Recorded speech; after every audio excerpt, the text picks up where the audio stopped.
तुलसी को जल देते समय बोलने चाहिए यह 3 शब्द, सभी मनोकामनाएं पूर्ण हो जाती है। तुलसी को जल देते समय बोल दे यह 3 मंत्र, पुण्यवान बन जाओगे। जय श्री कृष्णा। प्रिय भक्तगण, आप सभी का स्वागत है। आज की कथा में जानेंगे तुलसी को जल देते समय 2 शब्द बोल देने से संपूर्ण मनोकामनाएं पूर्ण हो जाती है। तो दोस्तों, आइए आप सभी को एक कथा के माध्यम से बताते हैं। एक बार की बात है, जब भगवान भोले बाबा और माता पार्वती जी कैलाश पर्वत पर बैठे थे, तब माता पार्वती ने भगवान भोले बाबा से तुलसी को जल देने का महत्व पूछा। तब भगवान भोलेनाथ ने माता पार्वती को तुलसी में जल देने का महात्म्य सुनाया। अब माता पार्वती भगवान भोलेनाथ से कहती है, हे स्वामी, आपने मुझे तुलसी को जल देने का महात्म्य तो बता दिया, लेकिन अब मेरे मन में यह जानने की जिज्ञासा है कि तुलसी को जल देने चाहिए। तुलसी को जल देने की सर्वोत्तम विधि कौन सी है तथा तुलसी को जल देते समय कौन से 2 शब्दों का उच्चारण करना चाहिए? कृपया आप मुझे इन सभी प्रश्नों का उत्तर दीजिए, जिससे मैं प्रातःकाल आपकी तरह मैं भी रोज तुलसी को जल अर्पित कर सकूं। तब भगवान भोलेनाथ देवी पार्वती से कहते हैं, हे प्रिय, तुलसी को जल देते समय बोले जाने वाले मंत्र का भी बड़ा ही महत्व है। यह मंत्र केवल 3 शब्दों का है, किंतु इसका प्रभाव बहुत ही कल्याणकारी है। जो भी मनुष्य नित्य तुलसी को जल देते समय अपने मुख से केवल यह 3 शब्द बोल देता है, वह साक्षात लक्ष्मी जी को अपने घर में आवाहन कर लेता है।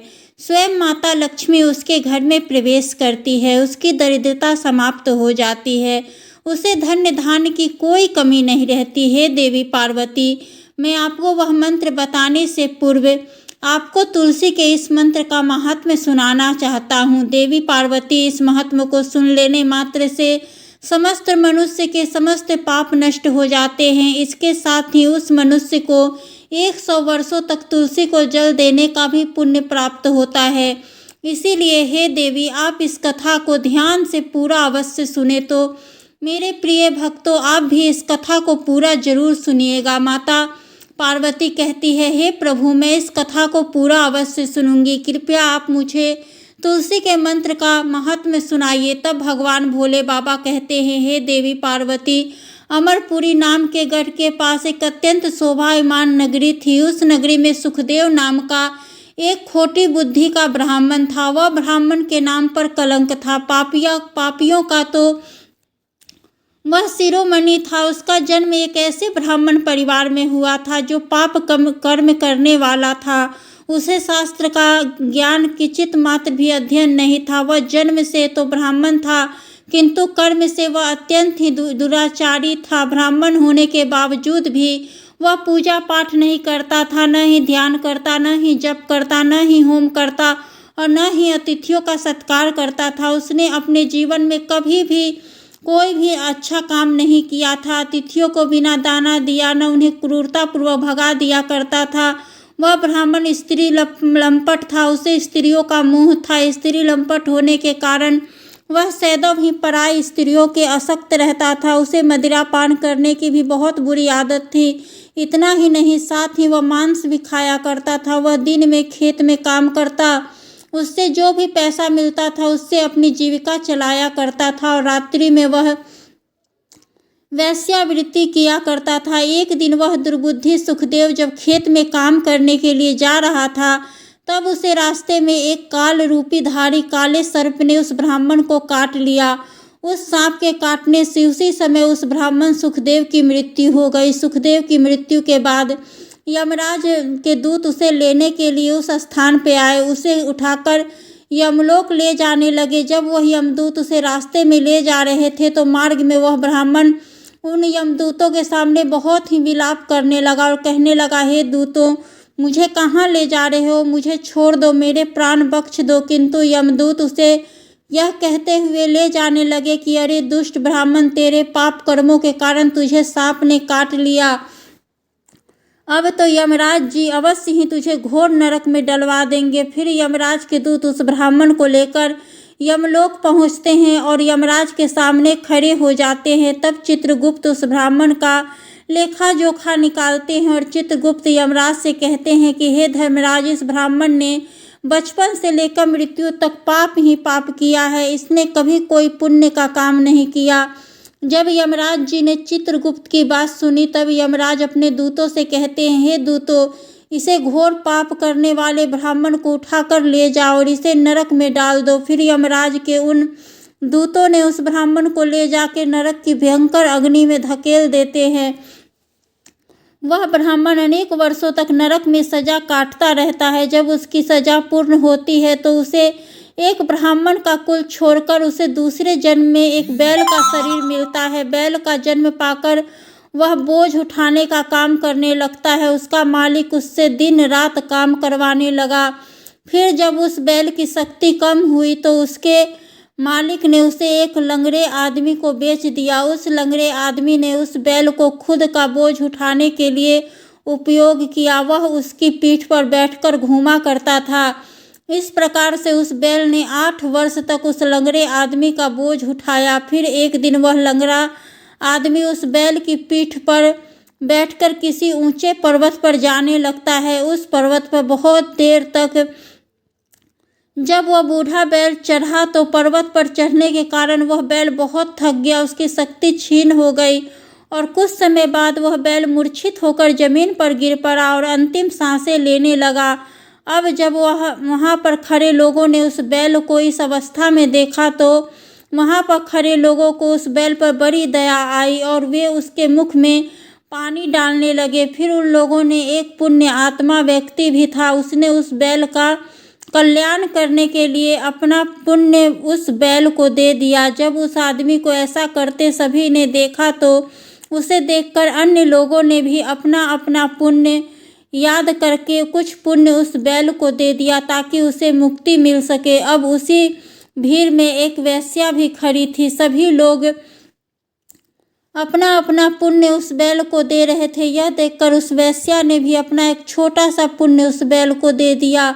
कुछ देर बाद उस बैल की मृत्यु हो जाती है। अब जैसे ही उस बैल की मृत्यु हो जाती है तो तुरंत ही उस स्थान पर यमराज जी के यमदूत आ जाते हैं और उस बैल के शरीर से उस ब्राह्मण की आत्मा को निकालकर यमलोक ले जाते हैं। यमलोक ले जाने पर उसे यमराज के सामने खड़ा किया जाता है और फिर चित्रगुप्त उसका लेखा जोखा देखते हैं। जब चित्रगुप्त उस ब्राह्मण का लेखा जोखा देखते हैं तो वह आश्चर्य में पड़ जाते हैं, क्योंकि उस वेश्या के द्वारा उस बैल को दिया हुआ पुण्य बहुत बड़ा था। भगवान भोलेनाथ कहते हैं, हे देवी पार्वती, आपको आगे जानने को मिलेगा कि वह कौन सा पुण्य था जिस पुण्य को उस वेश्या ने दिया था, जिस पुण्य के प्रभाव से उसके सभी जन्मों के पाप नष्ट हो गए थे। अब जब यह बात यमराज जी ने चित्रगुप्त के मुंह से सुनी तो वह यमराज उस ब्राह्मण के सभी पाप क्षमा कर देते हैं और कहते हैं, हे ब्राह्मण, उस वेश्या ने तुझे अपना पुण्य देकर तुझ पे बड़ी ही उपकार किया है। केवल उसी के पुण्य के कारण तुम्हारी सभी जन्मों के पाप नष्ट हो गए हैं। इतना कहने के बाद यमराज जी उसे फिर से मनुष्य जन्म प्रदान करते हैं। इस बार वह पृथ्वी पर आकर एक उत्तम ब्राह्मण कुल में जन्म लेता है। उस वेश्या के द्वारा दिए गए महापुण्य के प्रभाव से उसे इस नए जन्म में अपने पूर्व जन्म की बातें याद आने लगती है। जब वह ब्राह्मण बड़ा हो जाता है तो उसे याद आता है कि पिछले जन्म में जब वह बैल था तब एक वेश्या ने उसे उसका पुण्य दे दिया था। इसीलिए उसके मन में उस वेश्या के बारे में जानने की इच्छा होती है और उस महापुण्य के बारे में जानने के लिए, उस वेश्या का पता लगाने के लिए वह ब्राह्मण उसे ढूंढते हुए उसके नगर में चला जाता है जहाँ पर वह रहा करती थी। परंतु जब वह वेश्या बूढ़ी हो चुकी थी, फिर जब उसे वह वेश्या मिल जाती है तो वह उसके सामने जाकर उसे बार बार प्रणाम करता है और उस वेश्या का धन्यवाद करने लगता है। वह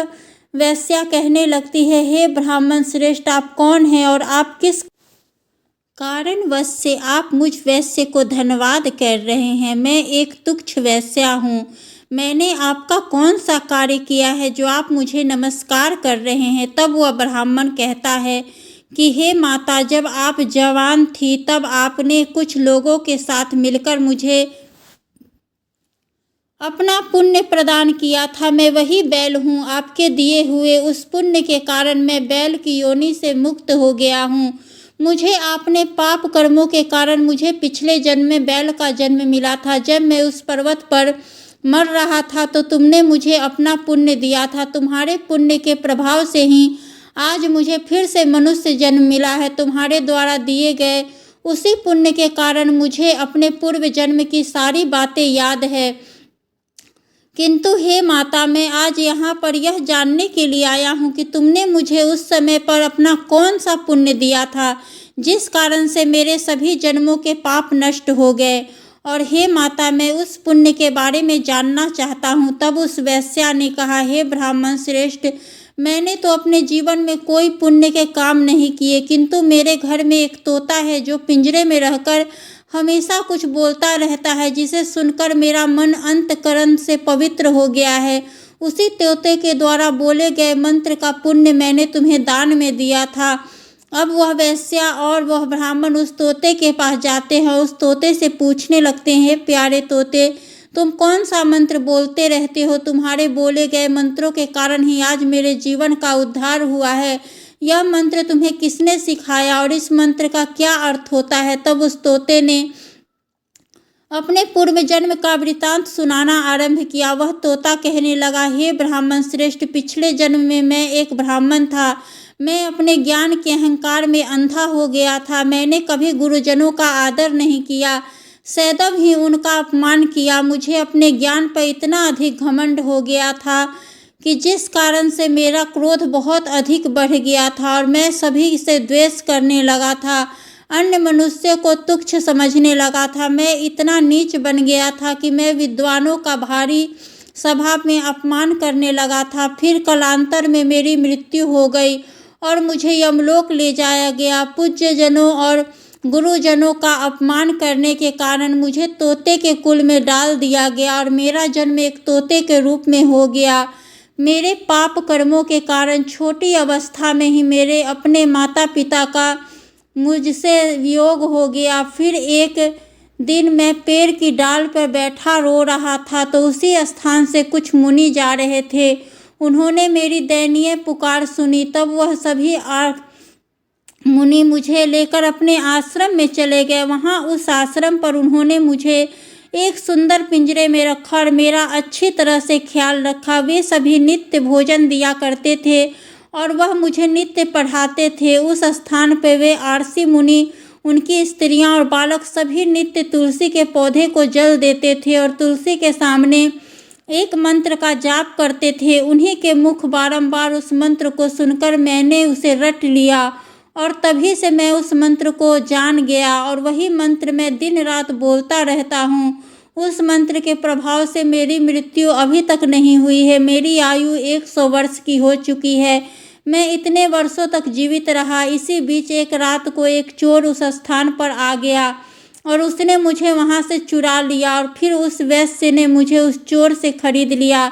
इस वैश्य के घर आने के बाद भी मैं उस मंत्र को बोलता रहता था, जिसे सुनकर इस वैश्य का मन भी पवित्र हो गया और इसने वैश्या का काम छोड़कर यह वैश्या भगवान श्री हरि विष्णु की भक्ति करने लगी। उसी मंत्र के प्रभाव से मेरे पूर्व जन्मों के सभी पाप नष्ट हो गए और उसी मंत्र के प्रभाव से इस वैश्या का भी अंत मन पवित्र हो गया। हे ब्राह्मण देवता, उसी मंत्र के पुण्य से आप भी पाप मुक्त हो गए। अब भगवान भोलेनाथ कहते हैं, हे देवी पार्वती, इस प्रकार से तोते ने उस ब्राह्मण को और उस वैश्या को सारा वृतांत कह सुनाया, जिसे सुनकर वह ब्राह्मण और वैश्या दोनों ने ही अत्यंत प्रसन्न हुए और फिर वे दोनों ही नित्य तुलसी को जल देकर उस मंत्र का जाप करने लगे। फिर वह तोता, वैश्या और वह ब्राह्मण तीनों उस मंत्र के प्रभाव से दिव्य विमानों में बैठकर विष्णु लोक को चले गए। दोस्तों, भगवान शिव जी कहते हैं, हे देवी पार्वती, सुना आपने, केवल तुलसी के इस मंत्र के प्रभाव से उस तोते के साथ उस वैश्या के और उस ब्राह्मण के सभी पाप नष्ट हो गए। इसीलिए प्रत्येक मनुष्य को रोज तुलसी को जल देते समय इस एक मंत्र का उच्चारण अवश्य ही करना चाहिए। हे देवी, वह मंत्र कुछ इस प्रकार से है, इसे तुम ध्यान से सुनो। ओम वृंदावन स्वाहा। भगवान भोलेनाथ कहते हैं कि हे देवी, जो भी स्त्री नित्य तुलसी के समक्ष इस मंत्र का उच्चारण करती है वह सौभाग्यशाली बन जाती है। जो भी पुरुष तुलसी के सामने इस मंत्र का उच्चारण करता है उसे अक्षय धन की प्राप्ति होती है। जिस घर के सामने नित्य तुलसी की पूजा की जाती है उस घर में साक्षात लक्ष्मी माता का वास हो जाता है। माता तुलसी का यह मंत्र राज कल्पित है, यह समस्त फलों को प्रदान करने वाला है। अतः जो भी मनुष्य तुलसी को जल देते समय तुलसी के सामने इस मंत्र का उच्चारण करता है उसे संपूर्ण सिद्धियां प्राप्त हो जाती है। मुख्य रूप से स्त्रियों को तुलसी में जल देते समय ध्यान रखना चाहिए कि स्त्रियों को सदैव ही स्नान करके अपने बाल बांधकर मांग में सिंदूर भरकर नित्य तुलसी को जल देना चाहिए। और मैंने जो मंत्र अभी आपको बताया इस मंत्र का उच्चारण करना चाहिए। रोज तुलसी के पौधे की परिक्रमा करनी चाहिए, इससे सभी दोष नष्ट हो जाते हैं। नित्य शाम के समय तुलसी के पास दीपक जलाना चाहिए और तुलसी के पास बैठकर भगवान विष्णु की आराधना करनी चाहिए। तुलसी के पास दीपक जलाने से प्रत्येक मनुष्य को धन धान्य की प्राप्ति होती है। उसे हजारों अमृत के घरों से नहलाने पर भी श्री हरि को उतनी तृप्ति नहीं होती जितनी वह मनुष्य के द्वारा तुलसी का एक पत्ता चढ़ाने से प्राप्त करते हैं। 1000 गाय के दान से मनुष्य को जो फल प्राप्त होता है वही फल तुलसी पत्र के दान से प्राप्त कर लेता है। जो मृत्यु के समय अपने मुख में तुलसी पत्र का जल पा जाता है वह संपूर्ण पापों से मुक्त होकर श्री कृष्ण के धाम चला जाता है। अब भगवान शिव जी कहते हैं कि हे देवी पार्वती, पूर्णिमा, अमावस्या, द्वादशी और सूर्य संक्रांति के दिन मध्याह्न काल, रात्रि और अशौच के समय तेल लगाकर बिना स्नान किए अथवा बिना हाथ पैर धोए रात्रि के वस्त्र पहनकर तुलसी के पत्र को तोड़ता है उसे महापाप लगता है।